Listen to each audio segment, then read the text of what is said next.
Greenwich Mean Time. Okay, thanks a lot, Melanie. All right, Chair Wilhart, we're ready to start whenever you are. Look, it's like I touched the floor. Wait, that's too low. Come on in. I like my feet to be able to at least touch. Short people. Okay. Now she gets up.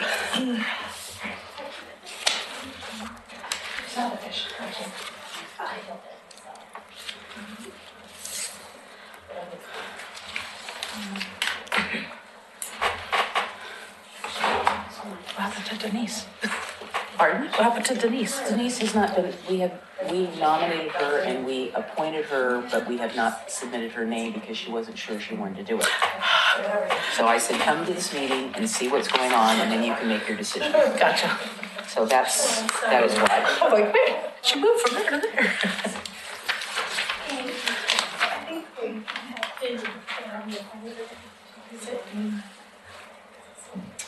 Oh, Jesus.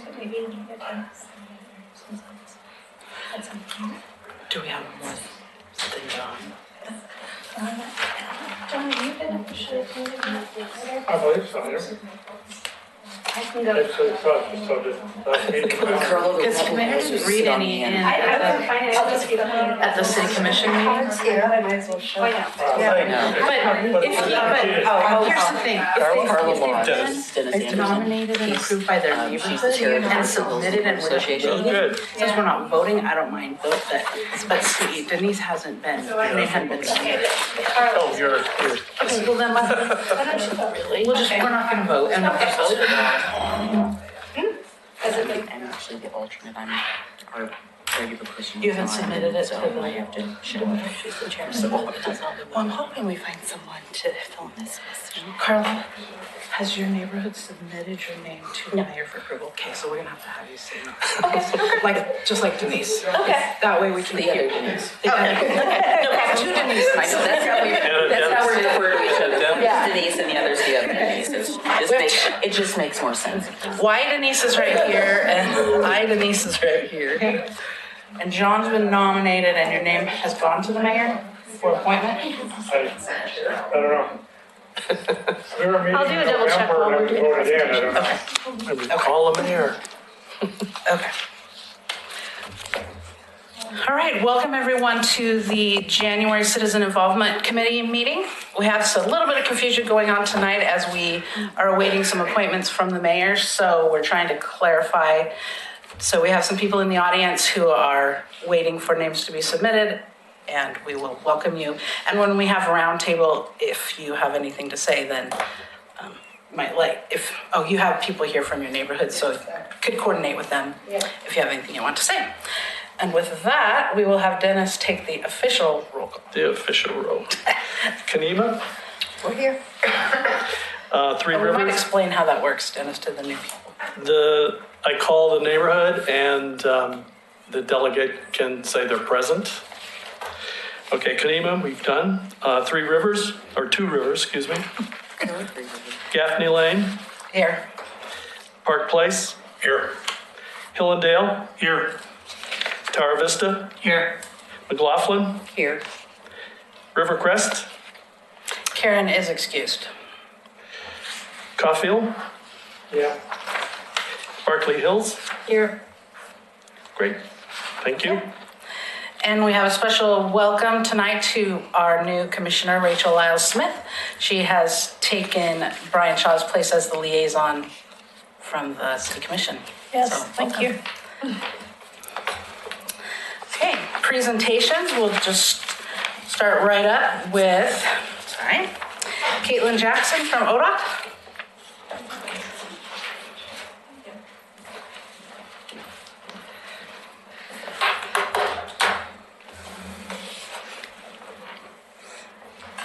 Good evening. My name is Caitlin Jackson and I'm with the Oregon Department of Transportation. I'm a Community Affairs Coordinator in our Region 1 office.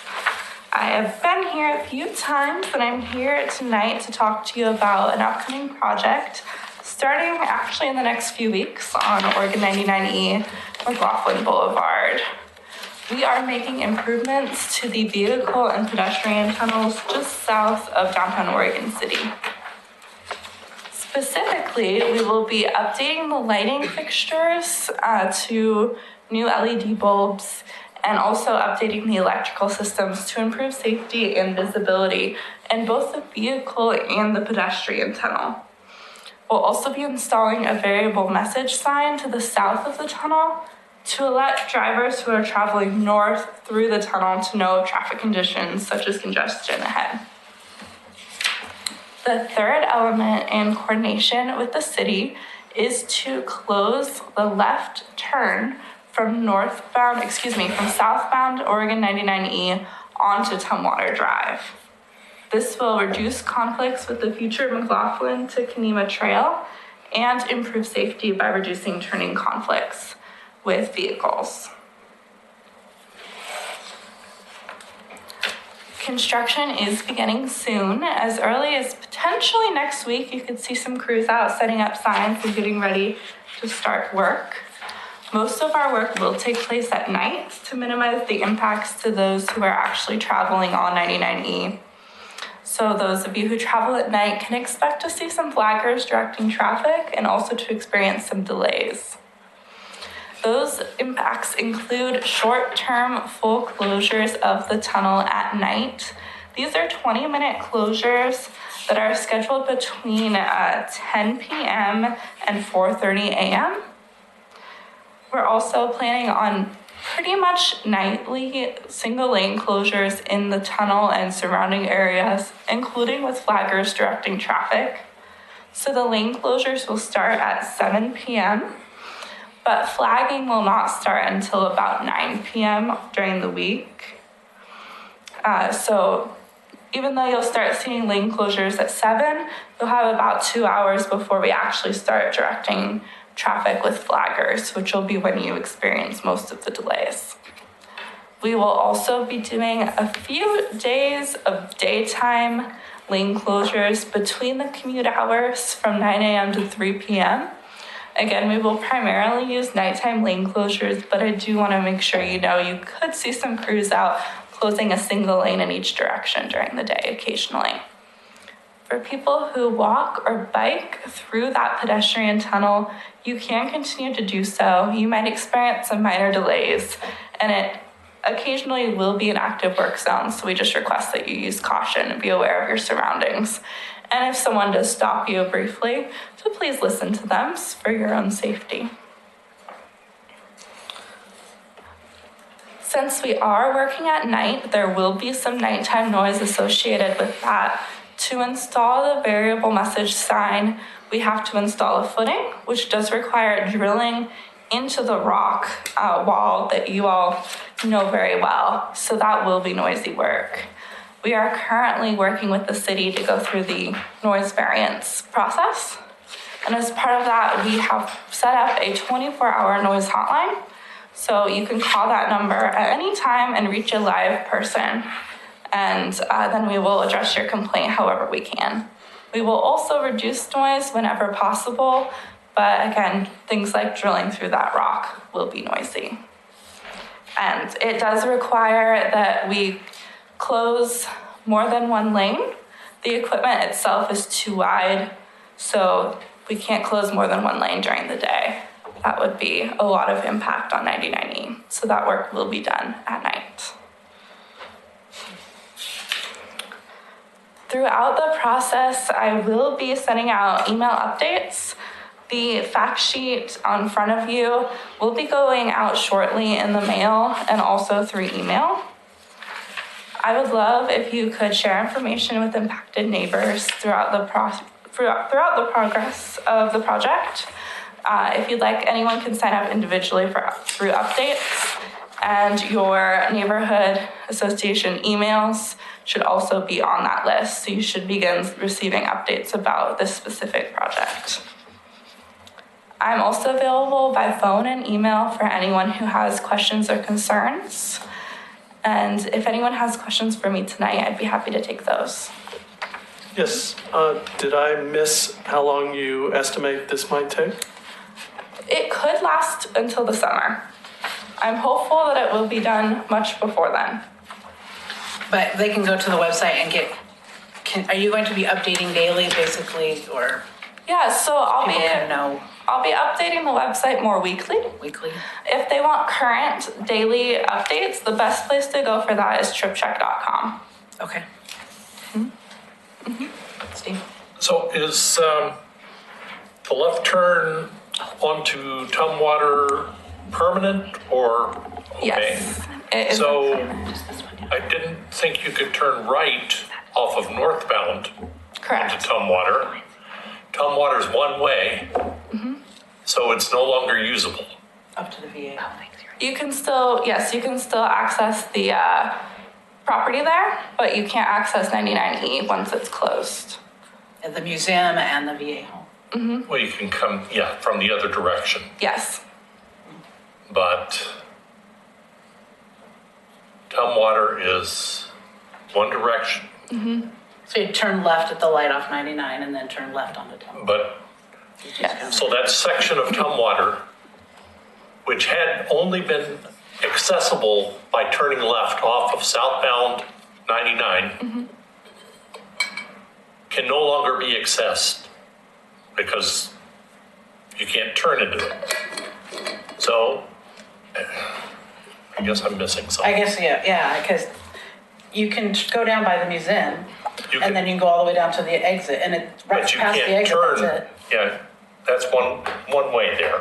You can't turn onto You 90. can't turn back either, it's gotta be a two-way street, I think, was the question. It's two-way to the driveway up to the VFW. Yes. Yes, up to the VFW, and then the rest of Tumwater, between the VFW and 99, It's one way and will be closed. Yes. It's just a median though, pretty much, isn't it? Thing.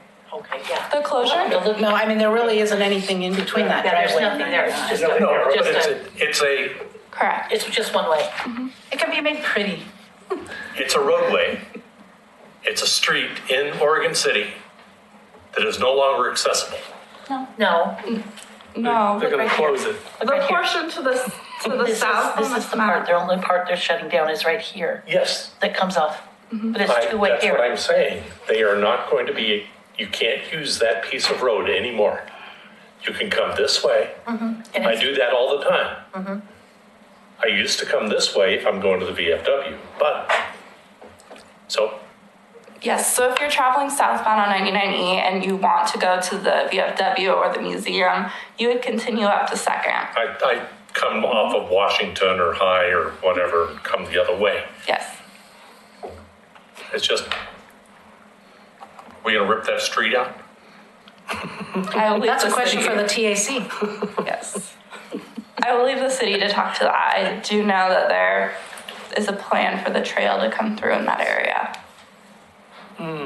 No, we're not ripping the street out. I believe that that's the emergency access for South End Road when 99E is closed for large trucks to make turns on a 99E. So, Okay. part of this is a closure to prevent the left turns across the double stripe off 99E, which is an illegal left turn right now. And then to try to coordinate once we do look at the Kanema Trail, what improvements would be made there. I don't think have been identified yet. Okay. All in all, we're expecting pretty much zero delay to continue to turn to up on Second instead of taking that turn at Tumwater. Linda? When you shut down Highway 99 at night for 20 minutes, are you going to do a detour around or let people know there's a detour, or will they just be sitting there? There will be signage well in advance, kind of similar to how last summer we had the rockfall signs up to expect delays, but I don't believe there will be a signed detour. To detour around? There definitely will not be a signed detour onto roads such as South End. What kind of notice do you guys put up in advance of this project? Timeframe, a week, 2 weeks, 3 weeks? Do you put signs up so people that don't watch these meetings have a warning? Yeah, there should be signs out at least a week before significant impacts.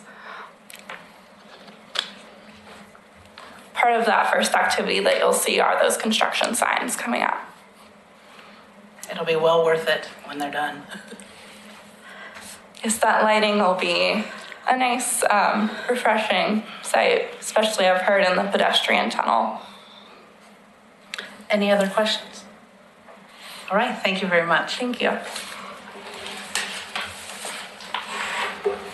Okay, Christina will now put on her planner hat. I'll put on my planner in just 1 second. Yeah. Push it. Christina, I know, I'm gonna add this to the liaison. I know that this mailer's going out, but if you could also email us this presentation, we could forward that out to our email list, double whammy. Okay, let me write that down.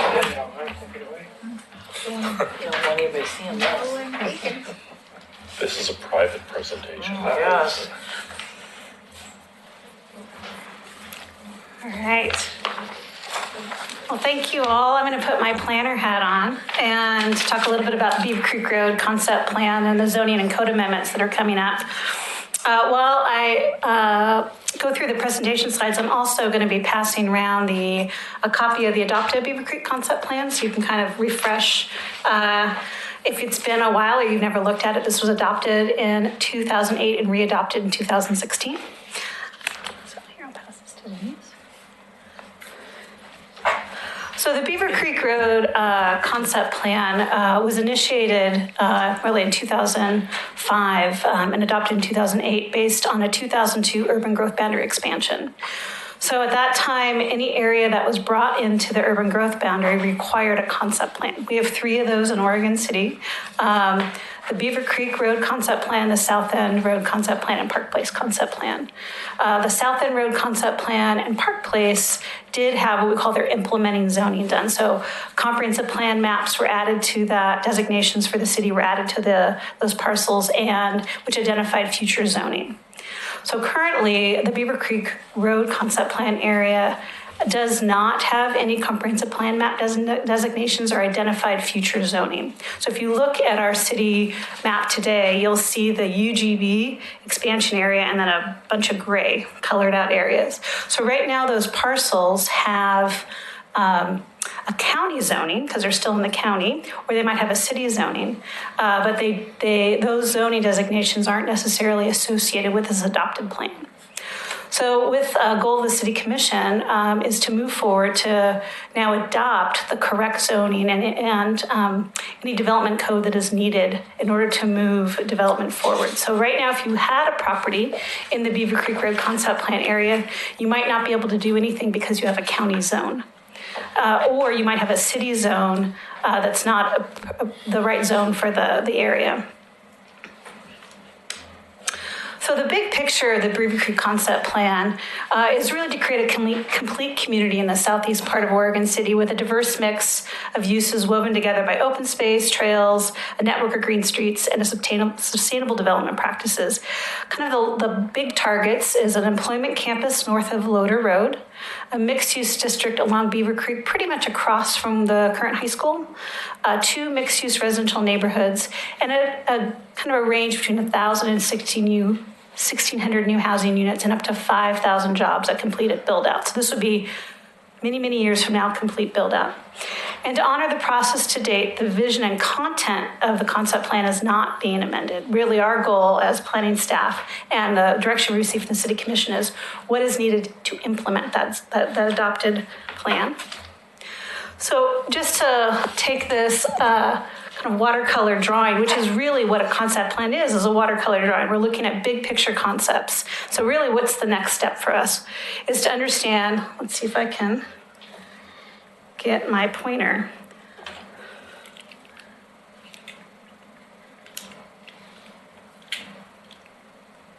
There we go. So the area in kind of the light blue is this employment zone area. And so we're looking at potentially, city zones that could support living wage jobs and kind of that mix between campus industrial and industrial, or really jobs-focused zoning. This area you see right here, which is across from the Oregon City High School, is the mixed employment village, which has both amenities like retail and office to go along with the more jobs centered up here of campus industrial jobs. This big circle looks at really at the intersection of Glen Oak Road is the mixed-use quarter. This is the main, kind of the Main Street commercial area. And the areas you see in yellow are different densities of residential. This is the golf course area. This is Loader Road right here. I can't turn. Can you tell me where that is? I can't quite turn with my neck. Oh, sorry. So Loader Road really is helps distinguish kind of the area north of Loader Road is more employment centered, and the area south of Loader Road kind of has either a mixed employment area with office and retail, and then to the south where the golf course is more residential in nature. So what does this mean? That's great planner speak that I gave you, but I'm going to kind of break down what it really means. This will allow new land available for living wage jobs in Oregon City. Right now, we have very few parcels that are currently available for development in the city. They're not highly constrained. So this will add zone property for jobs available in our city. There's a natural ability to collaborate with Oregon City High School and Clackamas Community College in these new businesses, and we have heard that that's interested. All three parties are interested. You know, people that are interested in moving in for jobs, both the high school and the college. Now, our zoning code can't mandate people to talk to each other, but people are really interested in kind of this. I'm going to use a buzzword: the synergy that can happen between the college, the high school, and jobs. There are opportunities for amenity in an area that is historically underserved. We've heard we have to drive to get to anything.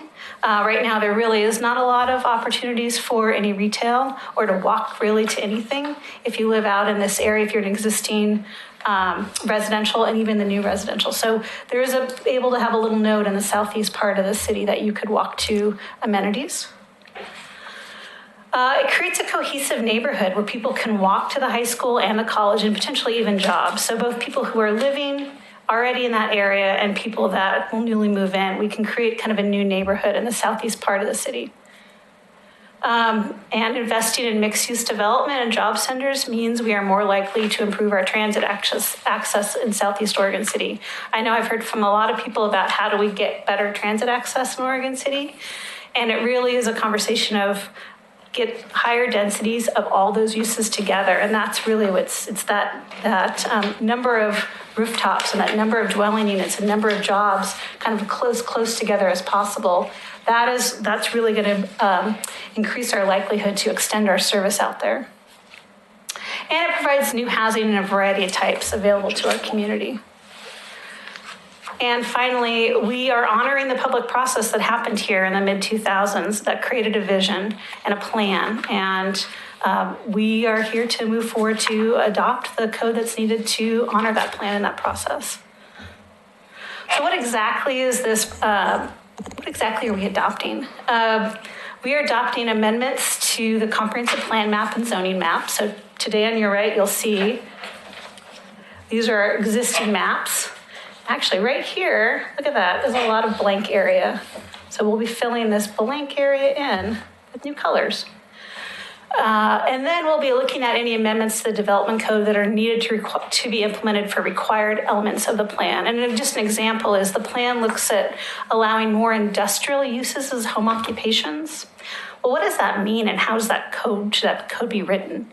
And so those are the kind of things we'll be looking at as what's going to be, what is required to implement this code, and do we already have it in our code, our city code today, or do we need to amend it?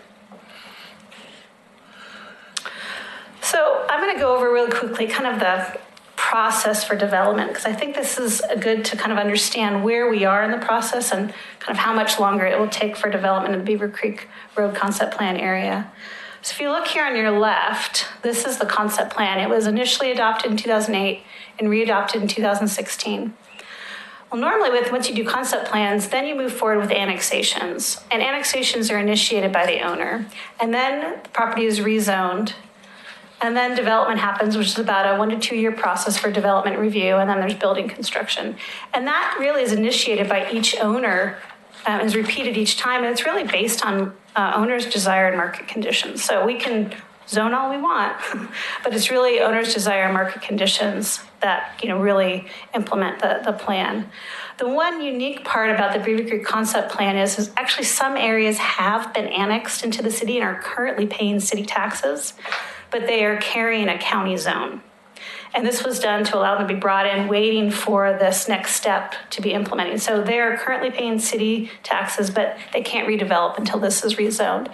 So this area, this red area where it says zoning, when the concept plan, when the comprehensive plan maps and zoning code and zoning maps are adopted as part of this process, we will rezone areas that are already in the city that may have the wrong zone or a county zone. So that's the only thing unique to a traditional linear process of concept plans adopted, then you annex, then you zone, then you develop, then you build. Is usually the city, each owner does the zoning, and as this part, we will be rezoning properties that are inside the city that have the incorrect zone.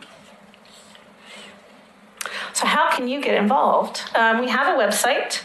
And when I'm done with this presentation, I'll pop open the website on the city page so you can see how we got there. But it's www.orcity.org/Beaver Creek Concept Plan.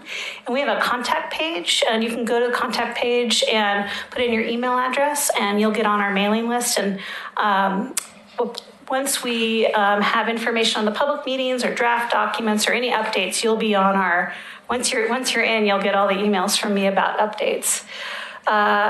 We'll be reaching out on social media. We are putting 2 signs up on Beaver Creek Road with the concept plan website. We've met with Community Conversations. We're meeting with Caulfield Neighborhood Association in January, Beaver Creek CPO, meeting this with you this evening, as well as more one-on-one meetings with property owners or people adjacent. We're happy to meet with people who live adjacent to the project or live in the project area, and people can contact me directly. This is also going to be a legislative hearings process. So we'll go to the Planning Commission and City Commission.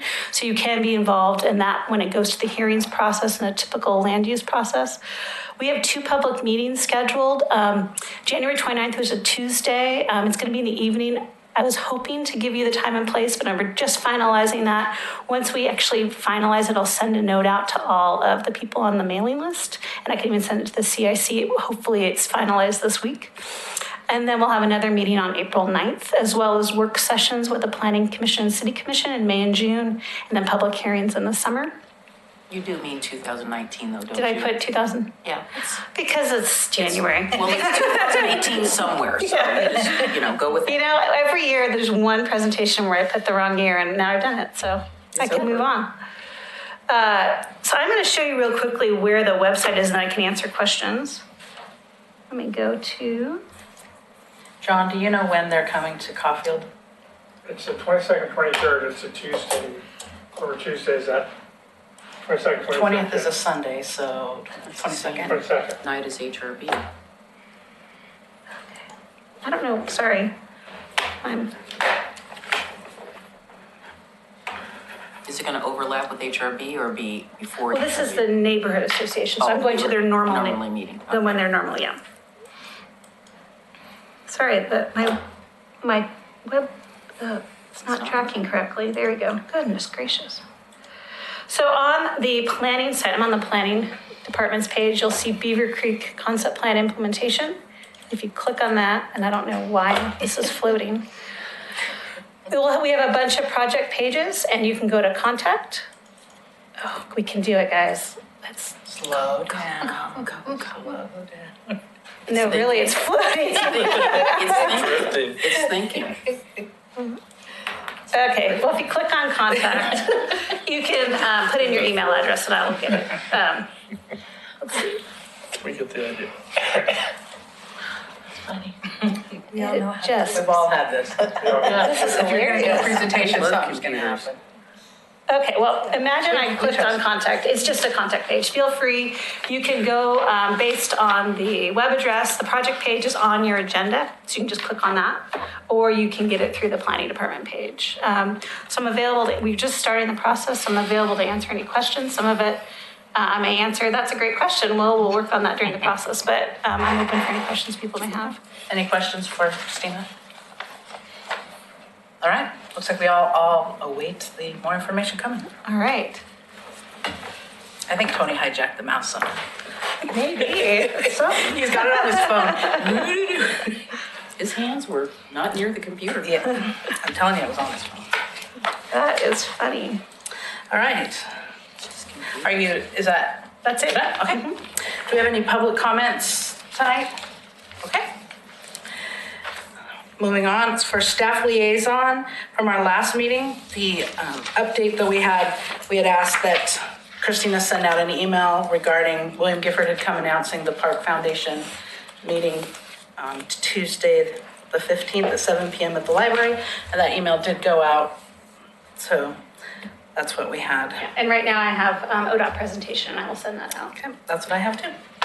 All right, so next item on the agenda is elections.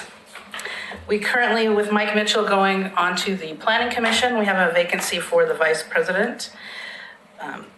For those of you who might not know, the vice president role, basically conducting the meetings if I'm not here, or any other meetings or reportings that I might need, that you've asked me to go to that I can go to, then the vice chair would go to that. And then participate in any executive meetings if needed. That's what I came up with. Anything that you think of, Dennis? No. Pretty fairly low key. Unless I'm not here, then you get to be this person, so. Because we have so many people that are just coming on or waiting to come on, I didn't know if we wanted to table this into the actual election itself and wait until we get some more people, or if there are nominations that want to be made tonight. If you want to think about who you want to nominate, I'm open to suggestions. I would move that we postpone it till the next meeting. Table. Okay. So that more people get on board. Okay, I agree. we will do that. Need a second. I don't think we actually have to make an official motion, but do we?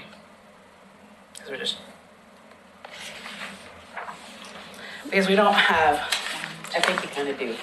Yeah, well, I'm trying to see if we have It a, never hurts. I'm trying to see if we have enough people that can actually, I If think you we have a quorum do. for voting. So, listening to what Dennis said, I think we 5, have. 6, 7. What do you Yeah, say? so we do. What do you say, oh wise and wonderful secretary? I say yes. Okay. Table it. What are we gonna do? All right, so we have I just said Denise, postpone. Denise, Said postpone. motion to postpone it. Dennis, you seconded it? Yes, I say. Okay, I don't call for the know. vote. Oh, any discussion? Okay, I think we can do a voice vote on this. okay. You just say- Yes, second. Yeah, so we need to, can you just call out the neighborhoods and we'll, Oh, okay. Kanema, who's the yes? primary? We're saying yes, yes. Okay. Two Rivers is not here. Gaffney Lane, Yes, Park Place, Aye. Hillendale, Yes. Tower Vista, Aye.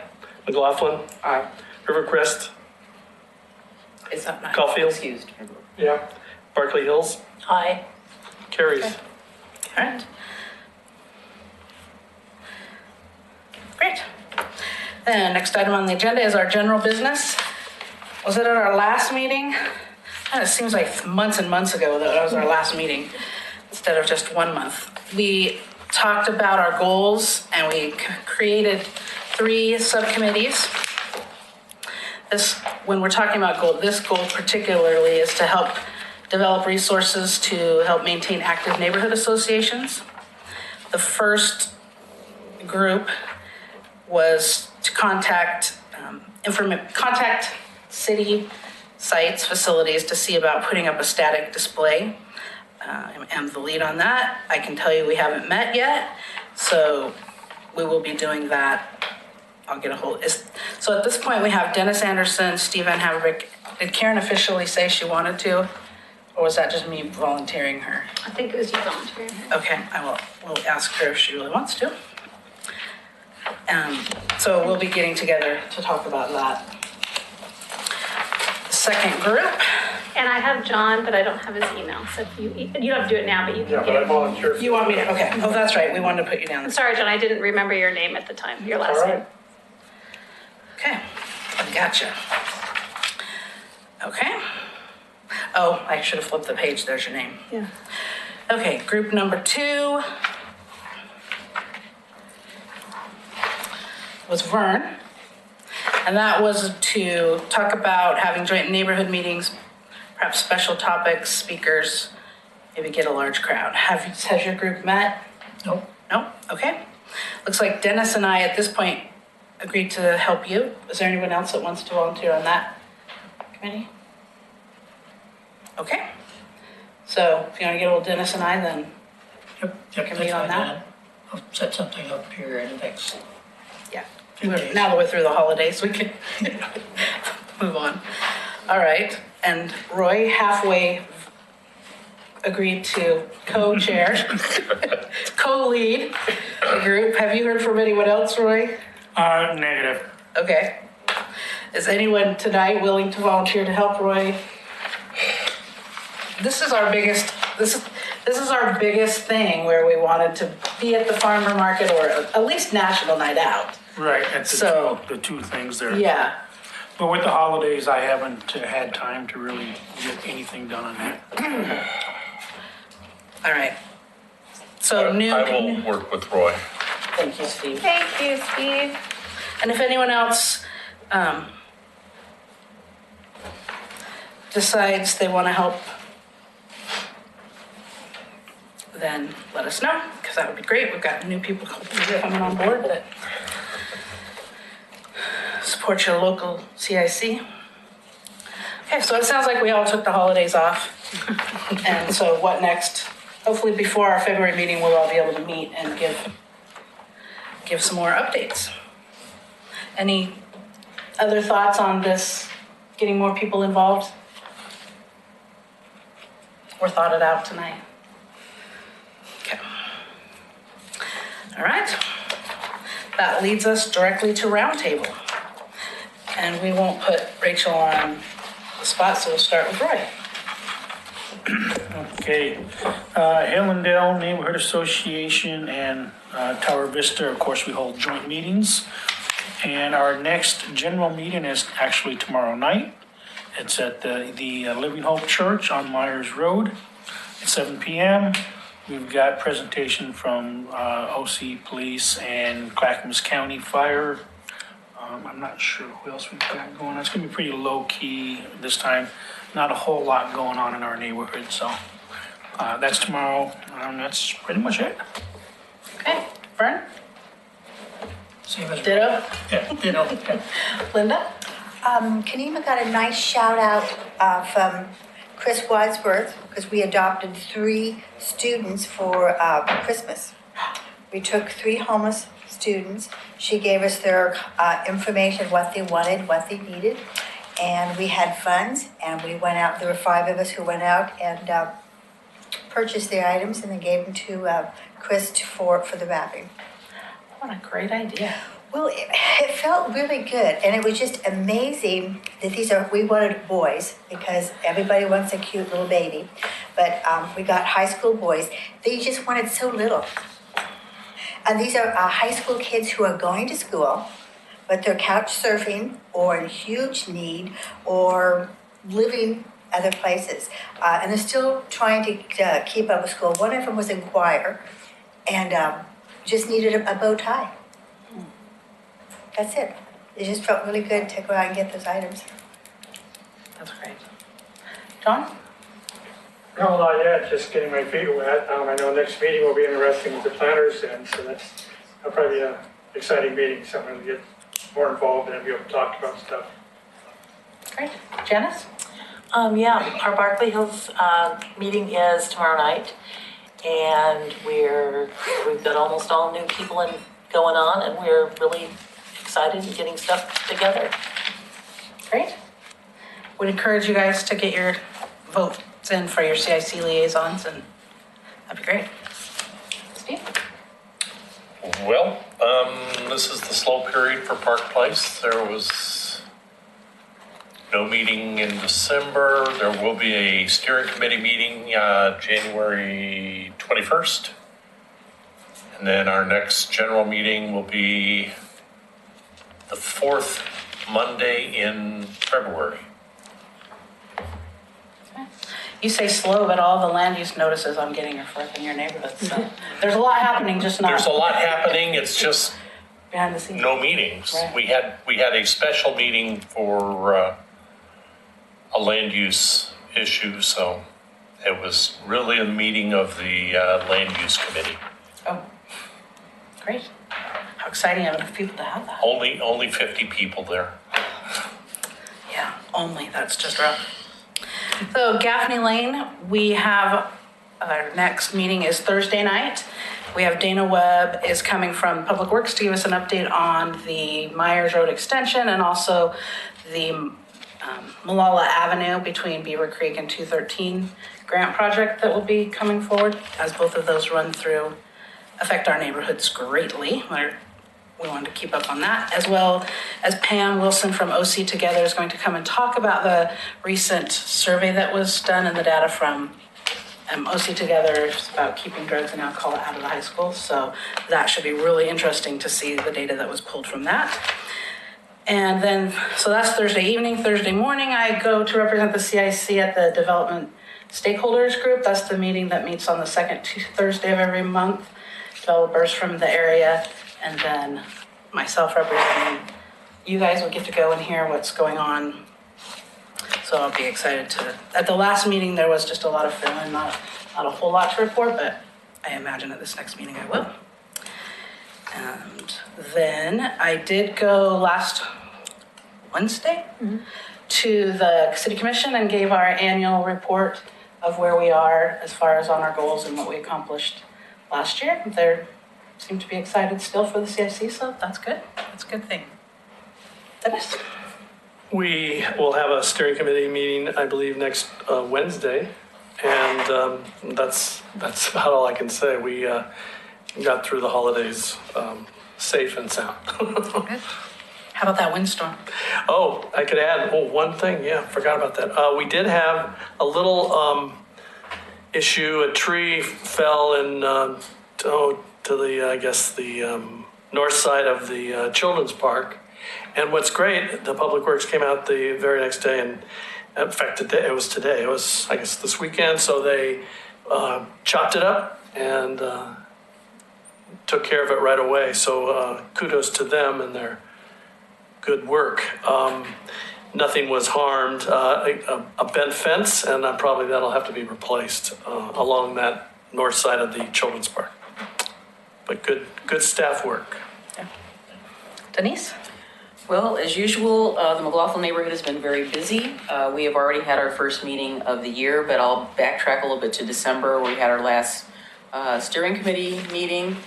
And we basically came up with a list of goals for the year, which include, among other things, supporting the Oregon City Parks Foundation, continuing our work on the Ladder Rat Park revitalization project, beginning to implement a Buena Vista Clubhouse revitalization project, working on lighting for the McLaughlin Promenade. Not obviously, but one of the other projects it's ongoing is the cleanup of 7th Street. We are looking into other opportunities for fundraising besides snow cones. We did actually pretty well this past year at the concerts in the park, although I will honestly tell you by the last one, I was so grateful that it was going to be over. Didn't want to see another snow cone syrup in my life, but I was just at Cash and Carry and the guy recognized me. He says, "Oh, you're not buying snow cone syrup today?" And I go, "No, I'm not." I said, "I'm buying paper plates for a birthday party." So obviously I was a pretty regular visitor to Cash and Carry getting snow cone syrup. We had our meeting on January the 3rd, and it was attended by John Lewis, staff, and Laura Turway. We had a presentation by Zoe Anton on form-based code, which is a different way of looking at planning for properties. It's based less on uses and specific locations, but what are the characteristics of the particular sub-area that you want to plan for, and what are the things that the community of that sub-area want. We had, that was about an hour and 15 minutes.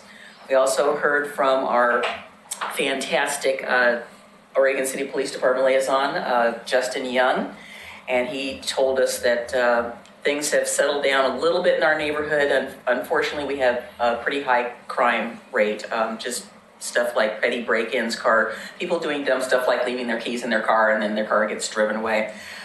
He did tell us that he was going to go back on Graveyard, and he was encouraging anyone to sign up for ride-alongs.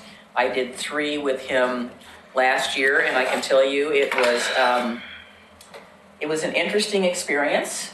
I will say that my summary of what happens when people get pulled over, it's something that they did that was dumb and stupid, and they should have known better, but that's all I want to say about it. If you want to ask me about details, I can give you some details, but yeah, it was just all like, okay, well, why are you doing that?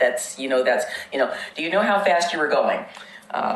So anyhow. I take it he's no longer in the detectives? Yes, no, he still is. He's still ahead of all the detectives, but he's going to be doing some shift changing. And so if you're a night person and like to go out prowling around Oregon City at night, I invite Do you it to legally and go with Justin. Go what? I said do it legally. Yes, and go do with it Justin. legally and go with Justin. Yes, yeah, I'll probably sign up again and go out with him now that I know what to expect.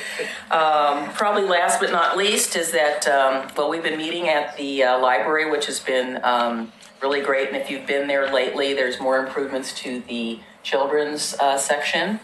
And we're looking forward to a vigorous year with our new board. And that's kind of about it. All right, Christina, do you have anything? Just remind people, if you're following the equitable housing code updates and the city code updates, City Commission is looking at it this month. So it starts this next week. So if you want to follow that, you can follow the City Commission agendas as well as the equitable housing code update page on the city's website, the planning website. Okay. Tony? Just real quick, a couple updates. Tomorrow night, the City Commission is holding a work session at 5:30. The Library Board will give their annual update, as well as the Oregon City draft strategic plan for the library for the years 19 through 24. So Library Director Cole's been working quite a bit with stakeholder groups and putting together that strategic plan. Those will be the two highlights. There's also my contracts on there for discussion, as well as the electronic use policy. So trying to clean up emails throughout the city, and then also moving towards providing city email addresses for planning commissioners and historic review board members, so that they'll be a little bit easier to manage their email for the city to comply with public records requests and retention schedules. On January 25th at 10 a.m., the Clackamas Community College State of the College Address is being put on at the Gregory Forum on the Oregon City campus here. And then just two positions that we've currently got one out for the Economic Development Manager. So some of you may have worked with Eric Underwood. He took another job at Portland General Electric as the liaison to local governments. So while he has left the city, he will continue to work with us here in Oregon City with a lot of the stuff that we do in the right of way. And so that job is posted and out right now. And then probably within the next 2 to 3 weeks, we'll be moving forward with the tourism coordinator position that was approved by the commission a month and a half or 2 months ago or so, just to hire that person to come in and start putting together the city's tourism plan that we've been working on over the last year. So those are the updates that I have, unless somebody has a question for me. The planning retreat, when and The City Commission's retreat? Let's see, February 1st and 2nd. It's a Friday and a Saturday. So February 1st, it starts at 4 p.m. It's the City Commission retreat, and it's at the Providence Willamette Falls Community Center. So I would imagine we would start at 4, some icebreaker, get to know, ground rules, look at policies, then start into going through each of the departments. So as many of you know, we're on a 2-year budget cycle. So we adopt the budget for 2 years. So this is what I consider our big year. So we'll be going in, working with the commission, setting the goals and policies that then help drive the budget formulation that we hope to have adopted by June 30th. So that'll be for June 30th, 19, actually July 1, 2019 through June 30th of 2021. And then what time on Saturday, the 2nd? I think we start around 8 a.m. There'll be an agenda posted. There will be an agenda posted about a week ahead of time. I know it's really exciting, but I actually like to go to those meetings. A little sarcasm there. Is that I just don't want so many people to come and see how fun it is, because I don't know why. I really do like those meetings. I really do. It's fun to see people a little bit lower key, relaxed, sharing a lot of good information. Yep. Rachel, Commissioner Smith? Commissioner Al Smith, did you ever? Do I have what? Did we figure out how we're going to distinguish you and Rocky? I think we're doing Lyle Smith. Okay. Just to save everybody some sanity.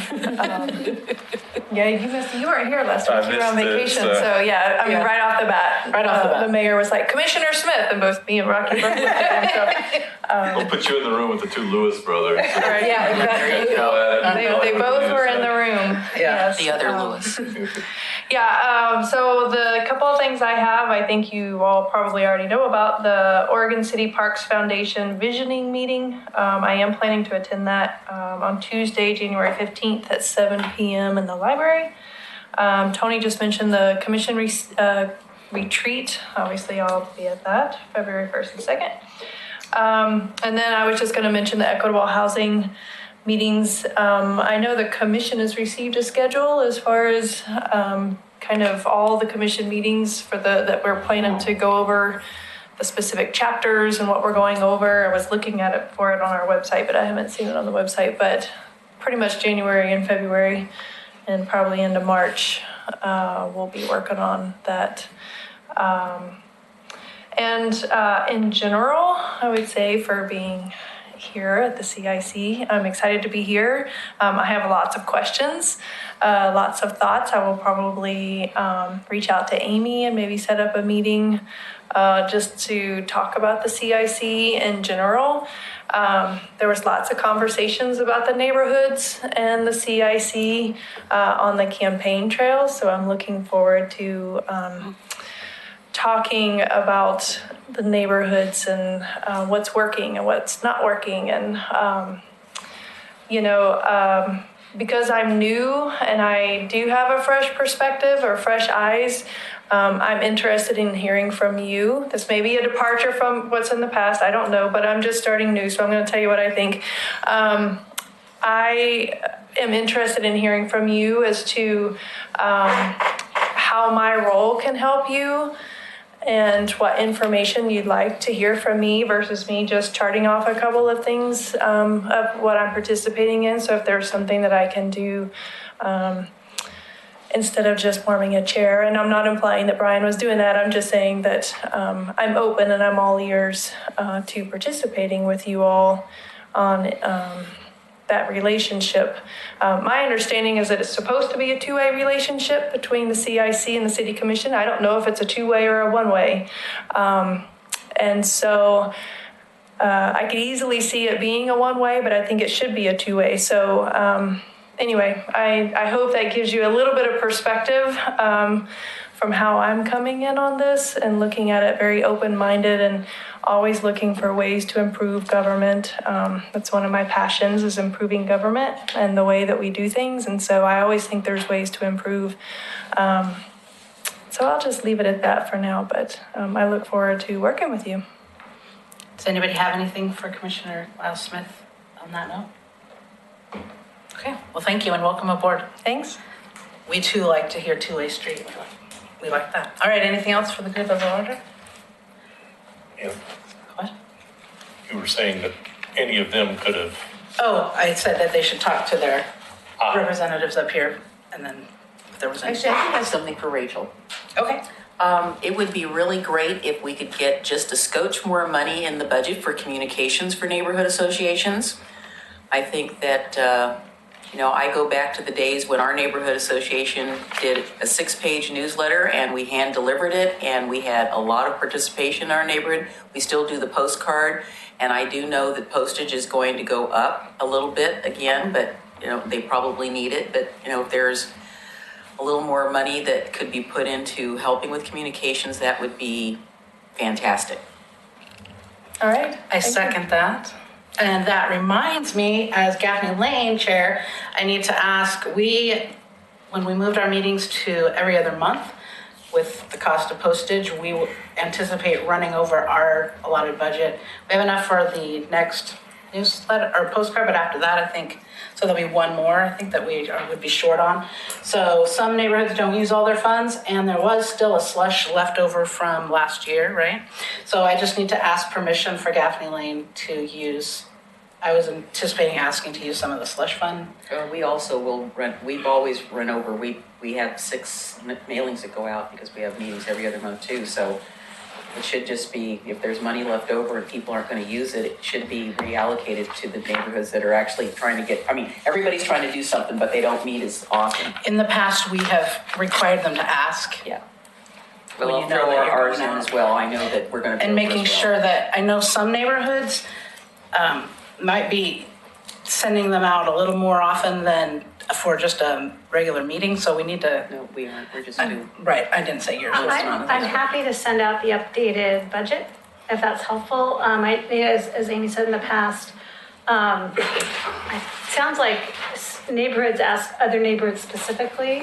Well, it just depended on the situation. We didn't always have, we weren't always able to see the carryover from the Yeah. previous year. Sometimes it was lumped into back in, so. Yeah, it was so hard to the know, budget I can send out shows the carryover as a kind of a right. And it was about column line item. $5,000. About 5,000. So I can send that out, but one thing I didn't know was the relationship of the CIC and these neighbor association neighbor association mailings, and the CIC is not really the venue to make the decision, but it's really like a coordination between neighborhood associations and then letting Kelsey know where that, our city staff person that does the mailings, in what budget to take the money out of and move to. So that's where she wants to know of where. And at this point in time, because the CIC, I guess, doesn't have any jurisdiction as, I don't know how else to do it other than taking it, just going over and taking it out of the slush fund as long as we make sure there's enough. There's also some neighborhoods that are Carryover funds. Carryover, yes. The carryover. Sounds better fund. than slush. There are some neighborhoods that are under. So let me first send out the budget, but I think it's kind of a neighborhood to neighborhood conversation and then letting Kelsey know. Well, it can't be a neighborhood to neighborhood because no neighborhood is in charge of the carryover. Exactly. Right, I think the question is, if everyone uses the carryovers, is there enough? So I guess if we need to find out I guess the question is, one, which neighborhoods think they may be going over their itemized limit? And then two, of those extra monies, does the carryover cover that, or is it more than the carryover? All right, so when the email goes out, let's ask those specific questions, how many they anticipate sending, and we can do a little forecast. Yeah.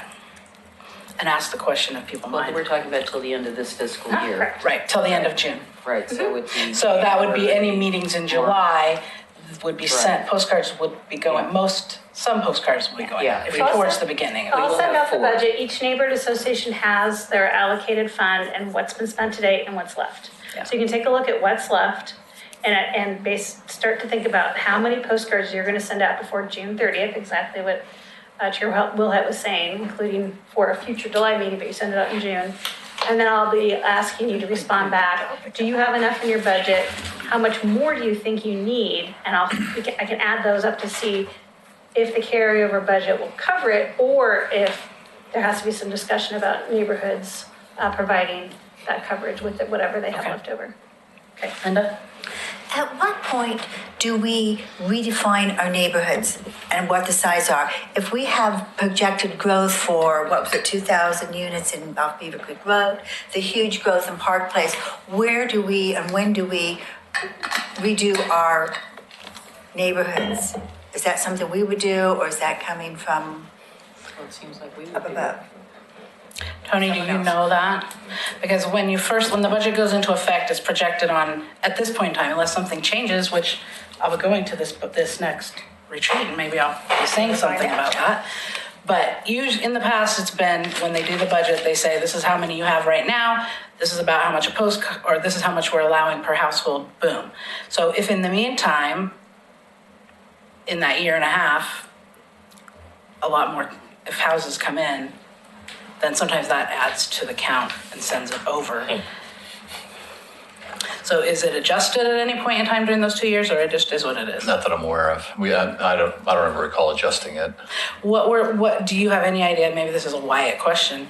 If every neighborhood used, or between the neighborhoods that went over, if it was going to go over the allotted amount, I do don't the think, mailings? my understanding is it wasn't based on on the number of people you have, or the number of mailings, because we did not have 1,000 until we were asked to take in a couple of other areas, and so that really bumped us up. So I mean, we have close to 1,500, and that's a lot of postcards, but that's what the size of our neighborhood is now. If other neighborhoods continue to grow and they get beyond that, I think that's something for CIC to have a discussion about is how big is too It's big, too big. you know? Well, the CSC has no jurisdiction Well, no, over but I neighborhoods. mean, we could make recommendations because Yes. again, we were asked to take in the area by the hospital and the old Buena Vista neighborhood. That was not originally part of the McLaughlin neighborhood. Right. Do they partake in the McLaughlin neighborhood that you took over? Did they join you and say, oh yeah, we missed this and here we are? We get some of them. We get some people from up by the hospital, and we get some people in Buena Vista, but, you know, not like the core of, you know, our neighborhood. And they get the same postcard everybody else does, so. Yes. Did you, so the question was, What would happen if all Yeah. of a sudden 1,000 new homes came in? and, Depends on which neighborhood. right, and the postcard, and Kelsey goes to the county, she pulls the current list, we send it out, and we go over budget. I mean, does this come out of, is ours part of the general fund? That's general fund. Okay. Yeah. I wouldn't, I can't imagine it would be a significant amount of money, you know, and I don't recall running into an issue where we've had to do a significant budget adjustment to address any well, fluctuations. if we all of a sudden did 6-page newsletters, then. Well, that's different. I mean, that's not doing mailings. Magazine. You know, as long as we're, I mean, I guess if the scope changed to what we're Sure. paying for, that's different than new properties coming into the neighborhood. Okay. Steve? I didn't know we were gonna be that fast. Anyway, so it's Two Rivers that has all of the apartments going in that are now filled and are now members of the Two River, of course, Allegedly. allegedly, yes, the alleged Two Rivers. So if they send postcards out, they're going to be nailed by, They have not sent postcards out in a year, over a year, so maybe I'll they be, don't. and Maybe they- I'll If they be were to interested send to postcards see, out. they're supposed to have a meeting this week. I plan to be at that meeting. If that meeting is being held somewhere not where it's not advertised online, I need to know.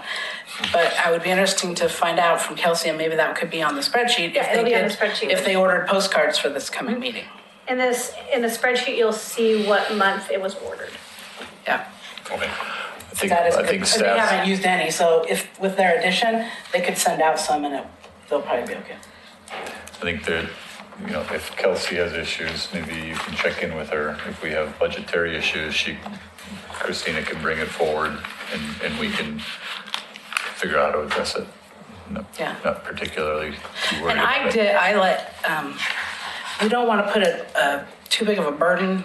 I mean, I don't know how that all worked because when I was talking to Katie Riggs, she was involved in part of this, the budget thing too. Yep. And I said I'd be glad to help and just volunteer some time if they needed help counting numbers or running numbers or anything because. Appreciate that, yeah. We'll check with Katie. I know her, you know, Riggs and then, well, Durfee used to do it. Katie Durfee used to do it before her and then Riggs. So I mean, I think between checking with her just to see historically if we've had budget issues or not and if we have, how we've addressed I don't it. remember I don't any think it's since going I've to be been an issue. involved, but because there's been a thicker line drawn between CIC and neighborhood associations, we have different ways we need to go about it. Yep. Okay. Anything else? All right, we're adjourned. Thank you.